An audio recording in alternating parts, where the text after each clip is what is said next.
Hello दोस्तों, नमस्कार। मेरा नाम है विकास कौर। स्वागत है आपका अपने चैनल EWE पर। जैसा कि आपको पता है कि BPSC 4.0 आने वाला है ना। और उसका नोटिफिकेशन आपका देखने को मिल सकता है अक्टूबर लास्ट में या नवंबर के फर्स्ट वीक तक आपको इसका नोटिफिकेशन देखने को मिल सकता है। ठीक है, तो आज हम लोग बात करेंगे इसके सिलेबस पे। ठीक, कहाँ से पूछा जाता है, कितना पूछा जाता है, कितना पोर्शन किसका आता है, ठीक है, क्या क्या पढ़ना है क्या नहीं पढ़ना है उस पर देखते हैं। ठीक है, तो आज हम लोग बात करेंगे आपका साइंस और मैथ के बारे में। इसका सिलेबस है ये science and math, science plus science और मैथ वालों के लिए ये आपका है सिलेबस। एक्चुअली साइंस मैथ हो चाहे SST वाले हो, सबके लिए सिलेबस बताएंगे और उनके लिए बताएंगे, इनके लिए भी बताएंगे। ठीक, पहले सुन लो अच्छे से। आपका जो पेपर आता है वो आता है 150 मार्क्स का आता है। पेपर कितना आता है आपका? 150 मार्क्स का आता है, जो कि 3 सेक्शन में बटा होता है। 3 सेक्शन बोले तो जैसे आपका एक सेक्शन आपका होगा लैंग्वेज, किसका होगा आपका सेक्शन लैंग्वेज का। दूसरा आपका होगा GK GS का, GK GS का। और तीसरा आपका होगा सब्जेक्ट। मतलब अगर आप साइंस मैथ वाले हैं तो आपका साइंस मैथ इसमें आएगा। क्या आएगा? साइंस प्लस मैथ आएगा। अगर आप SST वाले हैं तो आपका, या आप साइंस बैकग्राउंड से हैं तो आपके लिए ये है। आप BA BCom वाले हैं वो तब आपके लिए SST वाला आएगा। ठीक, अब सुनना अच्छे से। 150 में किसमें कितना पूछा जाता है। जो आपका होता है लैंग्वेज होता है, ये आपका होता है 30 मार्क्स का। कितना होता है आपका? 30 मार्क्स का। GK और GS जो ये पूछा जाता है ये आता है आपका 40 मार्क्स का। ठीक, कितना हो गए? 40 30 70। साइंस मैथ आपका पूछा जाता है 70 और 80 होता है 150। ये पूछा जाता है आपका 80 मार्क्स का। 80 में भी क्या होता है, आपके 2 भाग बनते हैं। 40 का आपका आता है मैथ और 40 का आता है आपका साइंस। ठीक है, आप सुनो यहाँ पे।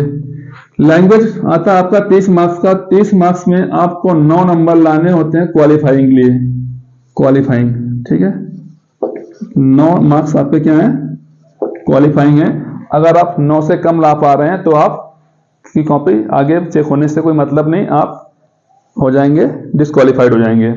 ठीक है, अगर 9 से कम यहाँ पे आ रहे हैं, और यहाँ पे 9 नंबर लाना बहुत आसान सी बात होती है, किसी के भी आ जाते हैं, फिर भी लोग फेल होते हैं। इतना आसान चीज़ों को नहीं समझना है। लेकिन हाँ, अगर आप एवरेज स्टूडेंट हैं तो आप आराम से 9 नंबर ला सकते हैं। कुछ ऐसा नहीं होता है जो आप चीज़ों को समझ ना पाए। पैराग्राफ आता है, सिंपल से इंग्लिश के 9 क्वेश्चन आते हैं। इंग्लिश के 9 आते हैं, हिंदी के 21 आते हैं। ठीक, इंग्लिश के जो 9 होते हैं वो बहुत आसान होते हैं। ठीक है, अब आते हैं GK और GS में, जो कि साइंस बैकग्राउंड वालों के लिए थोड़ा सा टफ रहता है। तो इसमें स्कोर करना इसलिए आसान होता है, इसके भी देखो ध्यान से, इसमें कुछ पार्ट होते हैं। 8 मार्क्स की इसमें आती है मैथ, 8 मार्क्स की इसमें आती है साइंस। क्या आती है? साइंस, या बोल दो यहाँ पे EVS। क्या आती है? साइंस या EVS 8 मार्क्स की आती है। ठीक है, और अब कितना बचा आपका? बचा आपका 24 मार्क्स। कितना बचा? 24 मार्क्स। 24 मार्क्स में आपके 3 भाग में बढ़ता है ये। मतलब 8 मार्क्स की आपकी आती है करंट अफेयर।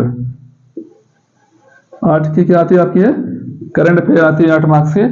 और 8 मार्क्स की आती है आपकी ज्योग्राफी, और 8 मार्क्स की आती है आपकी हिस्ट्री। क्या आती है? हिस्ट्री। 8 की करंट और 8 की क्या आती है आपकी? हिस्ट्री। या ये बोल दो कि 8 मार्क्स आपके आते हैं करंट अफेयर से, बचे कितने?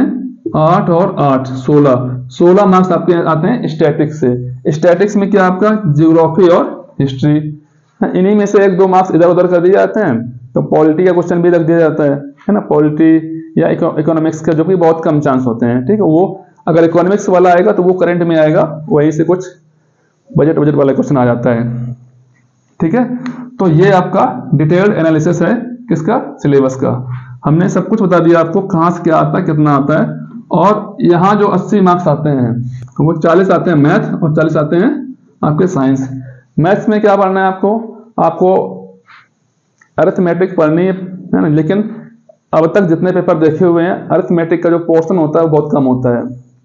हम बात कर रहे हैं बीपीएससी टीआरई, ठीक है, इसके हिसाब से टीआरई 1, टीआरई 2 और टीआरई 3 और टीआरई 3 री एग्जाम, इन 4 पेपर्स को अगर देखा जाए तो आपका अरिथमेटिक का जो पोर्शन होता है वो थोड़ा सा कम, थोड़ा काफी कम होता है। अगर 40 मार्क्स का मान लेते हैं मैथ है तो आप अप्रोक्स मान लीजिए 7 से 8 मार्क्स मैक्सिमम आते हैं आपके अरिथमेटिक के आते हैं। बाकी आपके एडवांस के आते हैं इस क्वेश्चन। एडवांस में क्या पढ़ना है आपको है, अलजेब्रा पढ़ लो अच्छे से, ट्रिग्नोमेट्री पढ़ लो अच्छे से, मेंसुरेशन पढ़ लो अच्छे से, है ना।